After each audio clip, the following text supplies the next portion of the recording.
Hi dears, എന്തൊക്കെ എല്ലാവരുടെയും വിശേഷം? എല്ലാവരും സുഖമായിരിക്കുന്നോ? അപ്പോൾ മുത്തുമണികളെ, ഞാനിന്ന് ഷെയർ ചെയ്യുന്നത് പഴവും പാലൊക്കെ വെച്ച് ചെയ്തെടുത്തിട്ടുള്ള ഒരു കിഡിലെ റെസിപ്പിയാണ് കേട്ടോ. നല്ല അടിപൊളി ടേസ്റ്റാണ് കഴിക്കാനായിട്ട്. എല്ലാവർക്കും മുതിർന്നവർക്കും കുട്ടികൾക്കൊക്കെ ഒരുപോലെ ഇഷ്ടപ്പെടുന്ന നല്ലൊരു റെസിപ്പിയാണ് ഷെയർ ചെയ്യുന്നത്. വളരെ എളുപ്പമാണ് ചെയ്തെടുക്കാനായിട്ടും. അപ്പോൾ വീഡിയോയിലേക്ക് പോകുന്നതിന് മുമ്പ് വീഡിയോ എല്ലാവരും ഒന്ന് സ്കിപ്പ് ചെയ്യാതെ മുഴുവനായിട്ട് കാണാൻ ശ്രമിക്കണേ. കണ്ടുകൊണ്ടിരിക്കുന്ന സമയത്ത് ഇഷ്ടമാണെന്നുണ്ടെങ്കിൽ മറക്കാതെ ലൈക്ക് ബട്ടൺ ഒന്ന് പ്രസ് ചെയ്ത് വെക്കണം കേട്ടോ. അപ്പോൾ നമുക്കിത് എങ്ങനെ ഉണ്ടാക്കുന്നത് നോക്കിയാലോ. അപ്പോൾ അതിനായിട്ട് ഞാൻ ആദ്യം തന്നെ ഒരു സോസ് പാൻ അടുപ്പിലേക്ക് വെച്ച് കൊടുത്തിട്ടുണ്ട്. ഇനി അതിലേക്ക് ഒരു 1/4 കപ്പ് ചവ്വരി ഞാൻ കുറച്ച് നേരം വെള്ളത്തിലിട്ട് കുതിർത്തെടുത്തതാണ് ചേർത്ത് കൊടുക്കുന്നത്. അപ്പോൾ കുതിർത്തെടുത്ത് വേവിക്കാൻ വെക്കുന്ന സമയത്ത് നമുക്കത് പെട്ടെന്ന് തന്നെ വെന്ത് കിട്ടും കേട്ടോ. അപ്പോൾ ഒരു 1/4 കപ്പ് ചവ്വരിയിലേക്ക് കുറച്ച് വെള്ളം വെച്ചിട്ട് നമുക്കിതൊന്ന് ചൂടാക്കാനായിട്ട് വെക്കുക. തിളച്ചിട്ട് ഒരു 2-3 മിനിറ്റ് തിളപ്പിക്കുമ്പോൾ തന്നെ ഇത് പെട്ടെന്ന് തന്നെ വെന്ത് കിട്ടും കേട്ടോ. കാരണം ഞാൻ 1 മണിക്കൂറോളം കുതിർത്തെടുത്തിട്ടുള്ള ചവ്വരി അതിനെ കൊണ്ടാണ്. ഞാനിപ്പോൾ ഒരു വലിയ ടൈപ്പ് ചവ്വരിയാണ് എടുത്തിട്ടുള്ളത്. വലുതോ ചെറുതോ നിങ്ങൾക്ക് ഏതാണോ കയ്യിലുള്ളത് അതെടുക്കാം കേട്ടോ. ചവ്വരി നമുക്ക് കുതിർക്കാതെയും വേവിച്ചെടുക്കാം കേട്ടോ. പക്ഷേ വേവിച്ചെടുക്കുന്ന സമയം കൂടുതലായിരിക്കും. നമ്മളിത് കുതിർത്തെടുത്ത് വേവിക്കുകയാണെങ്കിൽ പെട്ടെന്ന് തന്നെ നമുക്ക് വെന്ത് കിട്ടും, പെട്ടെന്ന് തന്നെ പരിപാടി കഴിയുകയും ചെയ്യും കേട്ടോ. അപ്പോൾ ഇത് ട്രാൻസ്പെറൻ്റ് ആയ പോലെ ആവും. അതാണ് ഇതിൻ്റെ വെന്തു എന്നുള്ള പാകം. അങ്ങനെ ആയി കഴിയുന്ന സമയത്ത് നമുക്ക് ഫ്ലെയിം അങ്ങ് ഓഫാക്കി കൊടുക്കാം. ചവ്വരി വെന്ത് നമ്മൾ ഫ്ലെയിം ഓഫാക്കുന്ന സമയത്ത് ഈ ഒരു കൺസിസ്റ്റൻസിയിൽ വേണം കേട്ടോ കിട്ടാനായിട്ട്. ഒരുപാട് അങ്ങ് ടൈറ്റായിട്ട് പോകരുത്, ചെറിയൊരു ലൂസിൽ വേണം എടുക്കാനായിട്ട്. അല്ലെങ്കിൽ ഇതൊന്ന് ചെറുതായിട്ട് ചൂടാറുമ്പോഴത്തേനും ഓവറായിട്ട് തിക്കായി പോകും കേട്ടോ. ഇനി അതൊരു സൈഡിലേക്ക് മാറ്റി വയ്ക്കുക. ഇനി വേറൊരു പാത്രം അടുപ്പിലേക്ക് വെച്ച് കൊടുത്തിട്ടുണ്ട്. അതിലേക്ക് 1 ടീസ്പൂൺ നെയ്യ് ഒഴിച്ച് കൊടുത്തിട്ടുണ്ട്. അതിലേക്ക് കുറച്ച് കാഷ്യൂ ചേർത്ത് കൊടുക്കുന്നുണ്ട്. നമ്മൾ ഈ ചേർത്ത് കൊടുക്കുന്ന കാഷ്യൂവിനും ഇതിനൊന്നും പ്രത്യേകിച്ച് അളവൊന്നുമില്ല കേട്ടോ. നമ്മുടെ കയ്യിൽ എത്രത്തോളം ഉണ്ട് അതിനനുസരിച്ച് എടുക്കുക. അതൊരു കളറൊന്ന് ചേഞ്ചായി വരുന്ന സമയത്ത് ഇതിലേക്ക് കുറച്ച് മുന്തിരി കൂടി ചേർത്ത് കൊടുക്കുന്നുണ്ട്. ഒരു 2 ടേബിൾ സ്പൂൺ മുന്തിരി ചേർത്തിട്ടുണ്ട്. ഇനി അതൊന്ന് വഴറ്റി കൊടുക്കുക. മുന്തിരിയൊക്കെ ഒന്ന് കളറ് ചേഞ്ചായി ഒന്ന് വീർത്ത് വന്ന സമയത്ത് നമുക്കിത് നെയ്യിൽ നിന്ന് കോരി മാറ്റാം. ഞാനിതപ്പോൾ നെയ്യിൽ നിന്നൊന്ന് കോരി മാറ്റിയിട്ടുണ്ട്. ഇനി ഞാൻ ആ പാൻ തന്നെ ഒന്ന് കഴുകിയിട്ട് ഒന്ന് അടുപ്പിലേക്ക് വെച്ച് കൊടുത്തിട്ടുണ്ട് കേട്ടോ. ഇനി ആ പാനിൽ കുറച്ച് നെയ്യും കൂടി ഒഴിച്ച് കൊടുക്കുന്നുണ്ട്. 1 ടേബിൾ സ്പൂൺ ഒഴിച്ച് കൊടുത്തിട്ടുണ്ട്. ഇനി അതിലേക്ക് കട്ട് ചെയ്ത പഴമാണ് ചേർത്ത് കൊടുക്കുന്നത്. ഒരു വലിയ നേന്ത്രപ്പഴം ചെറുതായി കട്ട് ചെയ്തതാണ് ഞാൻ എടുത്തിട്ടുള്ളത്. ചെറുതാണെങ്കിൽ നിങ്ങൾക്കൊരു 2 എണ്ണം വരെയൊക്കെ എടുക്കാം കേട്ടോ. അപ്പം നല്ലോണം വലുതായതിനെ കൊണ്ട് ഞാൻ 1 എണ്ണം എടുത്തിട്ടുള്ളൂ. അത് ഒരുപാട് ചെറുതുമല്ല ഒരുപാട് വലുതും അല്ലാത്ത രീതിയിൽ ഒന്ന് കട്ട് ചെയ്തെടുത്തിട്ടുണ്ട്. ഓവറായിട്ട് പഴുപ്പ് കൂടിപ്പോയ പഴം എടുക്കാതിരിക്കുകയായിരിക്കും നല്ലത്. അത് നമ്മൾ എന്തോന്ന് നെയ്യിലിട്ട് വഴറ്റുമ്പോഴത്തേനും ഒന്നാകണ്ട് വെന്തുടഞ്ഞു പോവും. അപ്പോൾ അത്യാവശ്യം നല്ല രീതിയിലൊന്ന് പഴുത്തിട്ടുള്ള പഴം എടുക്കുക, ഓവറായിട്ട് പഴുപ്പ് കൂടാത്തത് എടുക്കുക കേട്ടോ. ഇനി ഇത് നെയ്യിലിട്ടൊന്ന് വഴറ്റിയെടുക്കുക. അപ്പോൾ ഞാൻ എടുത്തിട്ടുള്ള പഴത്തിന് കുറച്ച് മധുരം കുറവായിരുന്നു. അതുകൊണ്ട് ഞാനിതിലേക്ക് 1 ടേബിൾ സ്പൂണോളം പഞ്ചസാര ചേർത്ത് കൊടുക്കുന്നുണ്ട്. അപ്പോൾ മധുരം നല്ലോണം ഉള്ള പഴമാണെന്നുണ്ടെങ്കിൽ പഞ്ചസാര ചേർത്ത് കൊടുക്കേണ്ട ആവശ്യമില്ല കേട്ടോ.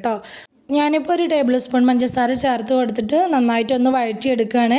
പഞ്ചസാര അലിഞ്ഞ് പഴത്തിൽ പിടിച്ച് പഴത്തിൻ്റെ കളർ ഒന്ന് ചേഞ്ചായി വരും. അതുവരെ ഞാനൊന്ന് വഴറ്റി കൊടുക്കുന്നുണ്ട്. പഞ്ചസാര ചേർക്കാത്തവർ നന്നായിട്ട് പഴം ഒന്ന് വഴന്ന് കിട്ടുന്ന സമയത്ത് ഫ്ലെയിം അങ്ങ് ഓഫാക്കി കൊടുത്താൽ മതി.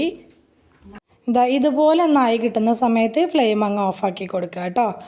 ഇനി വേറൊരു പാത്രം അടുപ്പിലേക്ക് വെച്ച് കൊടുത്തിട്ടുണ്ട്. അതിലേക്ക് കുറച്ച് പഞ്ചസാര ചേർത്ത് കൊടുക്കുന്നുണ്ട്. 4-5 ടേബിൾ സ്പൂൺ പഞ്ചസാര ചേർക്കുക. മധുരം നമുക്ക് എത്രത്തോളം വേണം നോക്കിയിട്ട് അതിനനുസരിച്ച് ചേർത്ത് കൊടുക്കുക. അപ്പോൾ ഈ ഒരു റെസിപ്പി ചെയ്യുന്ന സമയത്ത് ഇതുപോലെ കാരമൽ ചെയ്യാതെയാണ് ഉണ്ടാക്കിയെടുക്കൽ. പക്ഷെ ഇതുപോലെ പഞ്ചസാര കാരമൽ ചെയ്ത് ഉണ്ടാക്കിയെടുക്കുന്ന സമയത്ത് അത് കഴിക്കാൻ വേറെ തന്നെ ഒരു ടേസ്റ്റാണ് കേട്ടോ. അപ്പോൾ പഞ്ചസാര ചേർത്ത് കൊടുത്ത ശേഷം ഫ്ലെയിം കൂട്ടി വെച്ച് കൊടുക്കുക. ഫ്ലെയിം കൂട്ടി വെച്ച് കുറച്ച് സമയം കഴിയുമ്പോൾ ഇതുപോലെ പഞ്ചസാര ഒന്ന് ഉരുകി വരും. അപ്പോൾ പഞ്ചസാര മൊത്തത്തിൽ ഉരുകി വന്ന സമയത്ത് നമുക്ക് ഫ്ലെയിം നല്ലപോലെ കുറച്ച് വെച്ച് കൊടുക്കും വേണം. അല്ലെങ്കിൽ പെട്ടെന്ന് അങ്ങ് കരിഞ്ഞു പോവും. പഞ്ചസാര കരിഞ്ഞു പോയിട്ടുണ്ടെങ്കിൽ ഇത് കഴിക്കുന്ന സമയത്ത് ഭയങ്കര കയ്പ്പ് രസമായിരിക്കും കേട്ടോ. പഞ്ചസാര നല്ലോണം ഒന്ന് ഉരുകി വന്ന സമയത്ത് ഞാൻ ഫ്ലെയിം ഒന്ന് കുറച്ച് വെച്ച് കൊടുത്തിട്ടുണ്ട്. ഇത് നല്ലൊരു കളറായി വരുന്ന സമയം, നല്ലൊരു ഗോൾഡൻ കളറായി വരുന്ന സമയം വരെ നമുക്കിതൊന്ന് ഇളക്കി കൊടുക്കുക. ഈ ഒരു കളറാവുന്നത് വരെ ഒന്ന് ഇളക്കി കൊടുക്കുക. ഫ്ലെയിം കുറച്ച് എണ്ണ വെച്ച് കൊടുക്കുക. എന്നിട്ട് ഈ സമയത്ത് കുറച്ച് പാൽ ഒഴിച്ച് കൊടുക്കണം. ഞാനൊരു 1.5 കപ്പോളം പാൽ ചേർത്ത് കൊടുക്കുന്നുണ്ട്. പാൽ ഒഴിക്കുന്ന സമയത്ത് ഇതുപോലെ കുറേശ്ശെ ഒഴിച്ചു കൊടുക്കണം.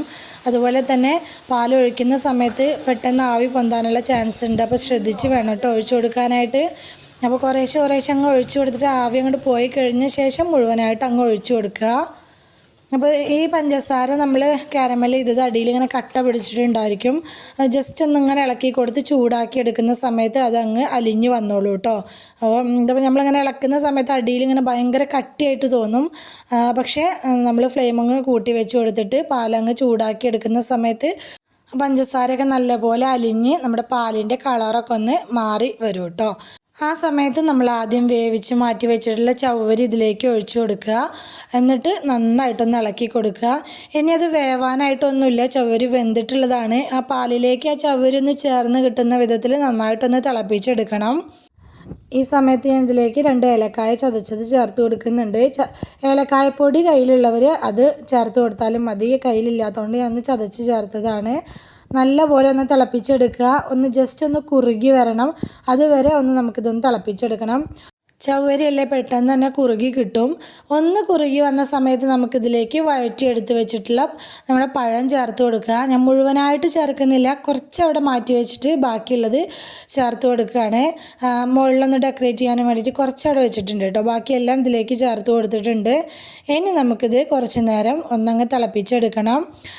ജസ്റ്റ് ഒന്ന് ഇളക്കി കൊടുത്തിട്ട് ഒന്ന് തിളപ്പിച്ചെടുക്കുക. പെട്ടെന്ന് തന്നെ അതൊന്ന് കുറുകി കിട്ടും. ഒരുപാടങ്ങ് ലൂസായി പോവുകയും ചെയ്യരുത്, എന്നാൽ ഒരുപാടങ്ങ് തിക്കായിട്ട് എടുക്കരുത് കേട്ടോ. ഫ്ലെയിം നമ്മൾ ഓഫ് ചെയ്യുന്ന സമയത്ത് ഒരുപാട് തിക്കായി കഴിഞ്ഞിട്ടുണ്ടെങ്കിൽ ഒന്ന് ആറുന്ന സമയത്ത് വല്ലാതെ അങ്ങ് തിക്കായി പോവും. അതുകൊണ്ട് ഈ ഒരു കൺസിസ്റ്റൻസിയിൽ നമുക്ക് ഫ്ലെയിം അങ്ങ് ഓഫാക്കി കൊടുക്കാം. ഞാനിപ്പോൾ ഫ്ലെയിം ഓഫാക്കി കൊടുത്തിട്ടുണ്ട്. ഒരുപാട് കട്ടിയിലല്ലാതെ ചെറിയൊരു ലൂസിൽ എടുക്കുന്നതായിരിക്കും നല്ലത്. അങ്ങനെ കഴിക്കാനാണ് കുറച്ചും കൂടി ടേസ്റ്റി ആയിട്ടുള്ളത് കേട്ടോ. അപ്പോൾ ഫ്ലെയിം ഓഫാക്കി കൊടുത്തിട്ടുണ്ട്. ഫ്ലെയിം ഓഫാക്കി കൊടുത്ത ശേഷം ഞാൻ ഇതിലേക്ക് വഴറ്റിയെടുത്ത് വെച്ചിട്ടുള്ള നമ്മുടെ നട്ട്സ് ചേർത്ത് കൊടുക്കുകയാണ്. മുന്തിരിയും അണ്ടിപ്പരിപ്പും ചേർത്ത് കൊടുക്കുകയാണ്. എന്നിട്ട് നന്നായിട്ടൊന്ന് മിക്സാക്കി എടുക്കുക. നല്ല അടിപൊളി ടേസ്റ്റുള്ള ഒരു അടിപൊളി പാൽവാഴക്കൻ്റെ റെസിപ്പിയാണ് ഷെയർ ചെയ്തിട്ടുള്ളത്. ഇപ്പോൾ വീട്ടിലുള്ള കുറഞ്ഞ ചേരുവകളൊക്കെ വെച്ചിട്ട് പെട്ടെന്ന് തയ്യാറാക്കി എടുക്കാൻ പറ്റിയിട്ടുള്ള നല്ലൊരു റെസിപ്പിയാണ് കേട്ടോ ഷെയർ ചെയ്തിട്ടുള്ളത്. നമ്മുടെ കുഞ്ഞു മക്കൾക്കാണെങ്കിലും ഒരുപാട് ഇഷ്ടമാവും. പഴമൊക്കെ കഴിക്കാൻ ഇഷ്ടമില്ലാത്ത മക്കളാണെങ്കിൽ ഈ രീതിയിലൊക്കെ ഒന്ന് ഉണ്ടാക്കി കൊടുത്ത് നോക്ക് കേട്ടോ. നല്ല ക്രീമി ടെക്സ്ചറിൽ അടിപൊളി ടേസ്റ്റിലുള്ള ഒരു പാൽവാഴക്കിൻ്റെ റെസിപ്പിയാണ് ഷെയർ ചെയ്തിട്ടുള്ളത്. അപ്പോൾ ഞാനിപ്പോൾ അത് ബാക്കി അവിടെ എടുത്ത് വെച്ചിട്ടുണ്ടായിരുന്ന പഴത്തിൻ്റെ കഷ്ണങ്ങൾ ഇതിൻ്റെ മുകളിലേക്ക് ഇട്ട് കൊടുക്കുകയാണ്. അതുപോലെ തന്നെ കുറച്ച് അണ്ടിപ്പരിപ്പ് ഞാൻ മാറ്റി വെച്ചിട്ടുണ്ടായിരുന്നു, അതും ഇതിൻ്റെ മുകളിലേക്ക് ഒന്ന് ഇട്ട് കൊടുക്കുന്നുണ്ട് കേട്ടോ. കിടു ടേസ്റ്റാണ്. തീർച്ചയായിട്ടും ഈ രീതിയിൽ ട്രൈ ചെയ്യാത്തവരുണ്ടെങ്കിൽ തീർച്ചയായിട്ടും ഒന്ന് ട്രൈ ചെയ്ത് നോക്കണം കേട്ടോ.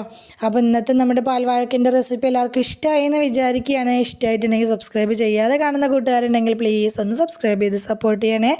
അതുപോലെ തന്നെ ലൈക്ക് ചെയ്യാനും ഹൈപ്പ് ചെയ്യാനൊന്നും മറന്നു പോകരുത്. നിങ്ങളുടെ അഭിപ്രായങ്ങളെല്ലാം കമൻ്റായിട്ട് പറയണം. റെസിപ്പി ഇഷ്ടമായിട്ടുണ്ടെങ്കിൽ നിങ്ങൾക്ക് ഉപകാരപ്പെട്ടു എന്ന് തോന്നുന്നുണ്ടെങ്കിൽ നിങ്ങളുടെ ഫ്രണ്ട്സിനും ഫാമിലിക്കും ഒക്കെ ഒന്ന് ഷെയർ ചെയ്ത് കൊടുക്കുക കൂടി വേണേ. ഇതുവരെ കൂടെ ഒന്ന് സപ്പോർട്ട് ചെയ്തിട്ടുള്ള എൻ്റെ എല്ലാ മുത്തമണികൾക്കും ഒരുപാട് നന്ദി. എന്നാൽ ശരി, സിമ്പിൾ ആൻഡ് ടേസ്റ്റി റെസിപ്പിയുമായി ഞാൻ വീണ്ടും വരാം. ബൈ.